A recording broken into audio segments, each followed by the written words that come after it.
Across the United States, many factories are quietly closing down. These changes don't always make big headlines, but they are happening, and they are changing the lives of millions.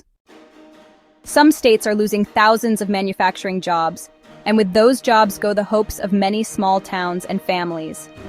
In this video, we'll look closely at 10 states where factories are disappearing, where work is moving elsewhere, and where local communities are feeling the loss deeply.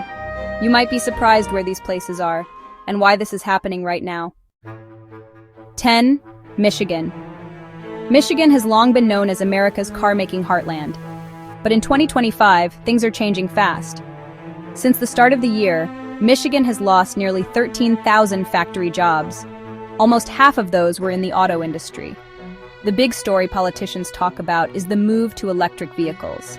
A bright future with new jobs, new factories, and cleaner cars. But here's the catch. Many of those electric vehicle plants aren't being built in Michigan. Instead, companies like General Motors and Ford are opening new battery factories just across the border in Ontario, Canada. Why? It comes down to money and certainty. Canada offers better tax deals, cheaper and steady energy costs, and quicker approvals to build factories.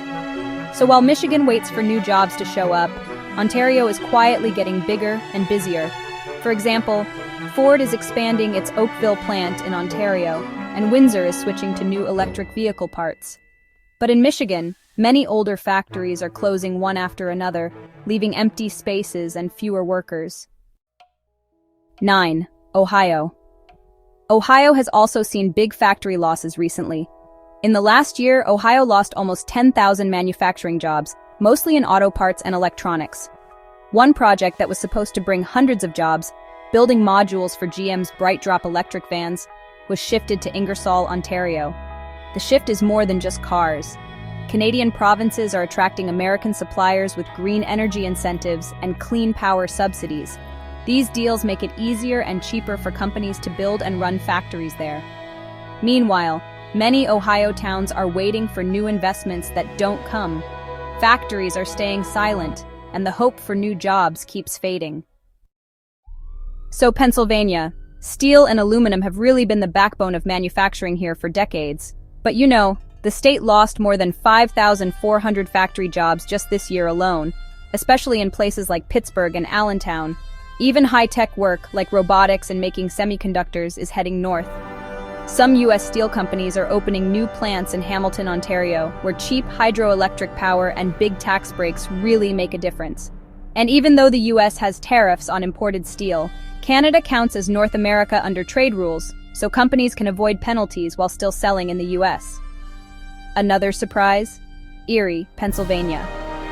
Some small manufacturers there now face competition from Canadian companies for U.S. government contracts. Contracts that were really designed to help American industries stay alive.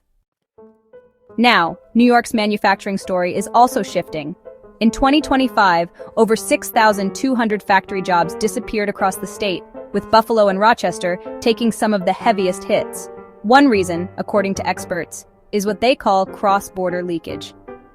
While New York loses production, Ford's Oakville plant in Ontario is growing and actually taking over some of the work.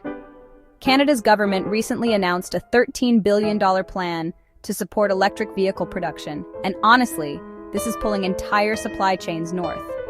A lot of products still say made in New York, but the critical parts? They often come from Ontario or Quebec and are only assembled in New York just to meet trade rules.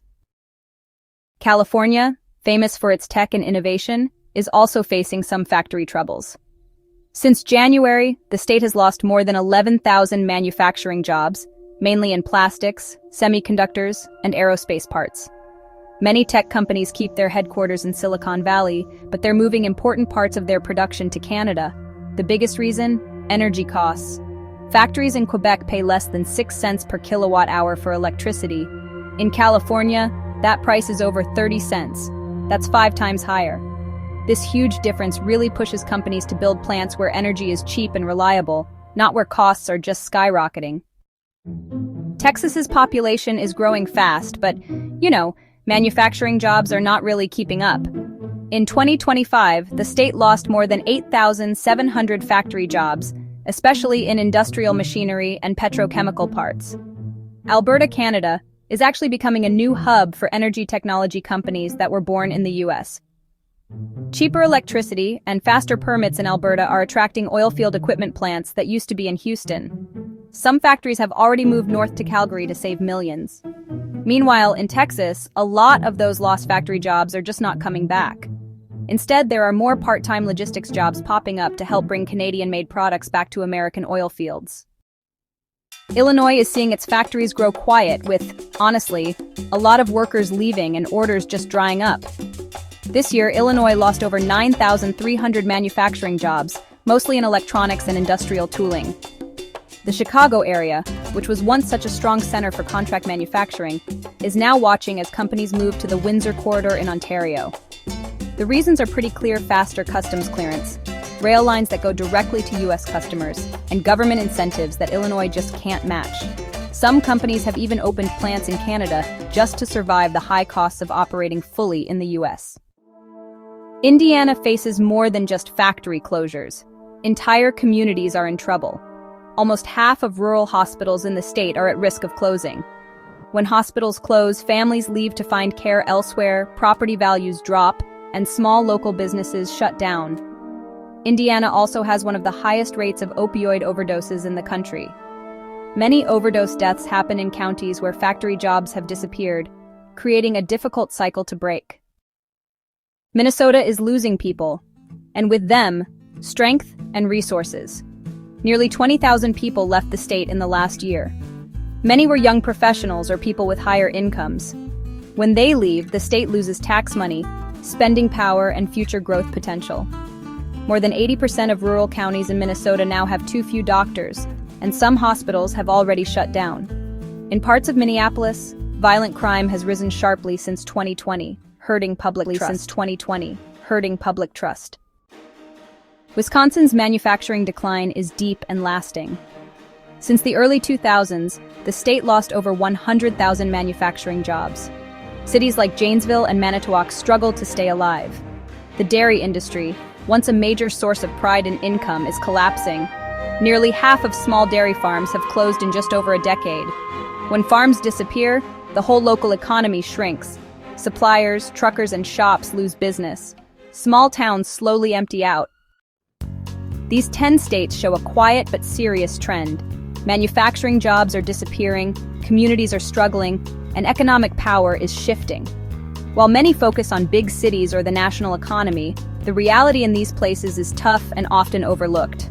Understanding what's happening helps us see where support is needed most, and what the future might look like if these trends continue.